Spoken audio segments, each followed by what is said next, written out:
So Wolfgang started with a little restaurant, not so little, called Spargo, that became the #1 Hollywood celebrity restaurant.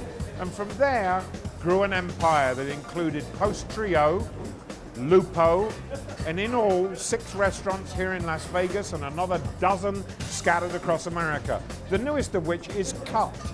It's interesting that for the man that made pizza famous, how many pizzas can you make?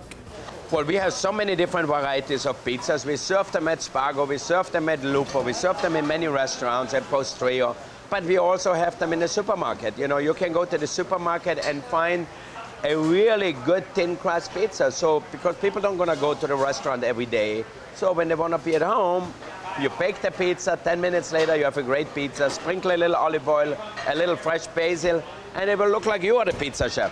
Everybody thinks in America that success comes overnight, but it was a long slog because at the very beginning you were doing 2, 3 chef jobs a day just to make a living. Absolutely, because I always wanted to have my own restaurant. So I did 2 chef's jobs. I started at 7 in the morning and I finished at midnight. One was Ma Maison, one was downtown LA.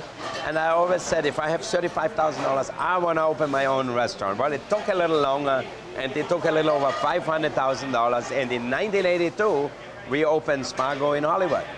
And Spargo became this immediate overnight hit with all the stars. Why do you think that was? Because you didn't have furniture and you didn't have a carpet. Yeah, it wasn't, but it was a fun restaurant. You know, people didn't have to get dressed up. It was casual, but the food quality was really good. The service was good. So people felt comfortable. You didn't need a jacket, a tie, like in that time, still restaurants with good service, good food had you do. And I said, you know, you can enjoy good food in jeans and a nice shirt. And sometimes, you know, it looks much better, or most of the time looks better than a polyester suit.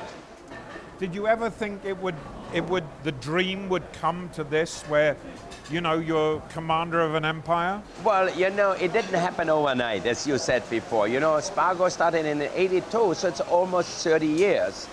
Wolf, the secret of being a star chef. I know you don't like the word celebrity chef, but people, when they hear the name Wolfgang Puck, they know that this is the king who's cooking for them.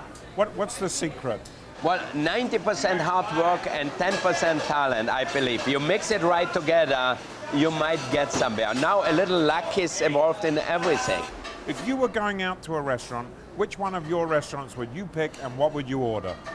Well, you know, each one is so different, and it's a very hard question. I have 4 kids. If you ask me which one is my favorite, well, which one is the nicest of the day, probably, I would say. If some is grouchy and came home with a bad grade from school, I would say, well, you're not my favorite today. The same thing as the restaurants. They're like children to me, and each one is so unique. So I love Spargo because of the history.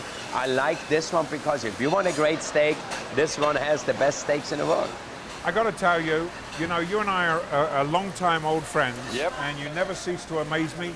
And even now, you're going to keep growing this empire, right? More to come? Absolutely. You know, Bob Evans made a movie called The Kid Stays in the Movies. I'm going to say The Kid Stays in the Kitchen, and will continue forever.